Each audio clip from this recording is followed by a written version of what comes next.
विनोद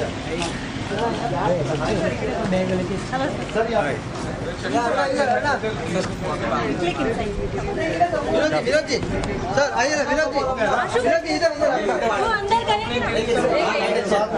पीछे ना थोड़ा, दबे पीछे। ओके अबे जूम करना इसको तो यहाँ पे सर, यहाँ पे विनोद जी इधर, खन्ना साहब सर, समोर सर इधर। मेरा हो गया, मैं निकलूं। Thank you. I'm not required. I've done all my interviews. Only Vinod ji. Vinod ji photo नहीं चल रहा है क्या कैमरा ये पकड़ और बस आपकी सुविधा आपको चाहिए कुछ है। हमारा फर्ज है कि हम फिल्म को प्रमोट करें। बहुत अच्छी फिल्म है, कल फिल्म देखी कल शाम को, पसंद आई सबको और सब ने बहुत अच्छा काम किया है। डायरेक्टर ने बहुत ही अच्छा डायरेक्शन किया है, कैमरामैन ने बहुत अच्छा कैमरा वर्क किया है, साउंड रिकॉर्डिस्ट ने बहुत अच्छा, all the technicians are par excellence, all the actors are par excellence, and after a long time I've been moved by a film, and I was really happy to see the result, क्योंकि जब मुझे script सुनाया था आशु जी ने, मैं इनके साथ पहले भी काम कर चुका हूँ और बहुत सालों के बाद उन्होंने फिर मुझे अप्रोच किया। रोल ऐसा था जो मैं ना नहीं कह सका, इतना अच्छा रोल था। So I felt very inspired, I felt very nice that I'm getting to play a role after such a long time, a very good role. So I was very excited. और देखते देखते we finished the film in 42 days non-stop shooting. हम वो भी झारखंड में, Ranchi and around Ranchi, और उसका result हमने जो देखा कल, हमें बहुत अच्छा लगा और सबकी मेहनत सफल हुई, ये मैं दावे के साथ कह सकता हूँ। अरे दादा Get your question. How do you enjoy promoting a film? This is a new trend that we follow. Earlier it was not there. आगे लेने क्या? Well, I think it's a trend all over the world now. It's not just in India, all over the world, and it's part of your contract.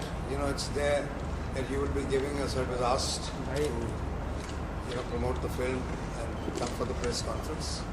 And I feel that a film like this needs a certain amount of push, because it's not a film which is A1 star cast and all that. So we need as much help from the media, as much help from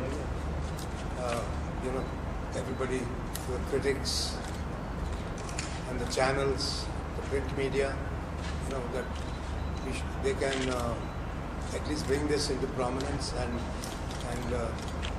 arise an interest in the film. मेरा सवाल आप सभी से, सबसे बड़ा mafia Bharat सरकार है। इन दिनों सरकार बनने की बड़ी तैयारी है, तो आप लोग क्या कहेंगे इसको किस तरीके से डिफाइन करेंगे आपको?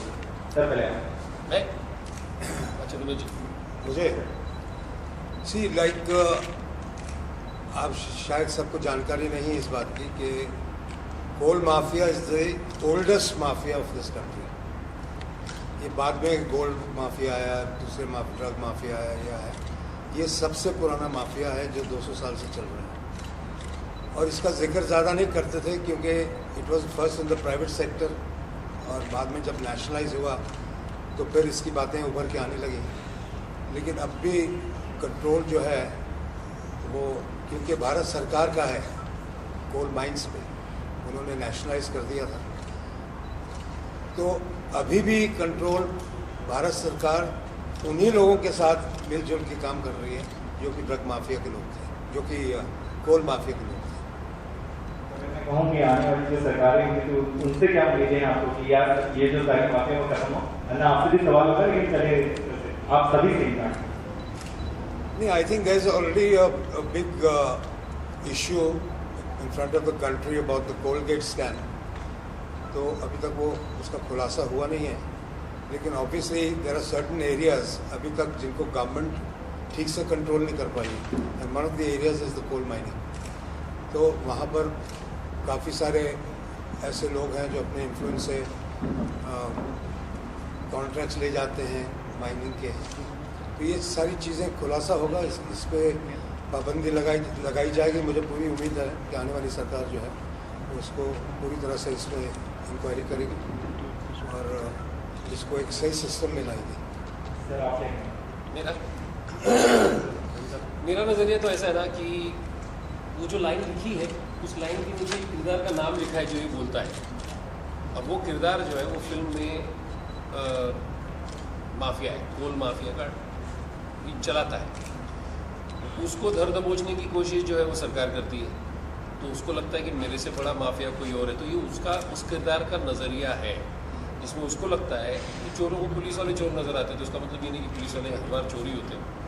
बट यहाँ पे ऐसा है कि माफिया को लगता है कि मेरे ऊपर मुझे खड़ा करके मुझे धर दबोचने की जो कोशिश कर रहा है वो मुझसे भी बड़ा माफिया है, तो मैं कहाँ बड़ा माफिया हूँ? सबसे बड़ा माफिया तो सरकार है। तो सरकार पकड़ने की कोशिश कर रहा है, सरकार नियंत्रण में लाने की कोशिश कर रहा है, सरकार अपने असूलों को कुछ करने की कोशिश कर रहा है, जो भी है। तो उनका नज़रिया है।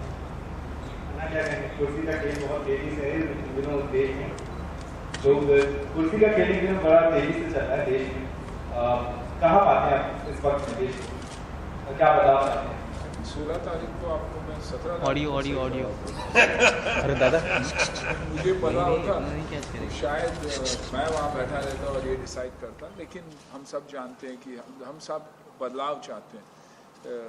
बदलाव क्योंकि जो कुछ भी हो रहा है, आई थिंक पिछले 5 साल में हमने जो कुछ भी देखा हुआ है, सेंटर में हो, स्टेट्स में हो, कहीं ना कहीं घोटालों से भरा हुआ है। मैं मानता हूँ कि I think we are at the worst ever corruption को लेके, क्योंकि आज एक आम आदमी अगर अपने पिता के या किसी भी रिलेटिव के डेथ सर्टिफिकेट के लिए भी जाता है तो 500 रुपये या 200 रुपये देने पड़ते हैं। आई थिंक उससे ख़राब हालत हमारी देश की कभी हो ही नहीं सकती। मैं ये सोचता हूँ कि मांगने वाला क्या सोच के मांग रहा है और देने वाला अगर दे तो कैसे देगा और किसके लिए दे रहा है वो। तो आई थिंक इसलिए वो चेंज, वो बदलाव बहुत ही ज़रूरी है। अगर इस डायलॉग की बात करें तो जो आशु ने कहा, आई थिंक वो पॉइंट ऑफ व्यू है कि कोई भी बिजनेसमैन कैसा भी धंधा करता हो, फाइनली वो तब सक्सेसफुल हो सकता है जब सरकार का किसी ना किसी पॉलिटिशियन का या किसी का उसके ऊपर हाथ हो। मैं एक IAS ऑफिसर हूँ। अगर आप इस फिल्म में निशित कुमार, अगर निशित कुमार ये सोचता है तो कहीं ना कहीं उसे भी लगता होगा कि यार हाँ यार माफिया तो सरकार ही है।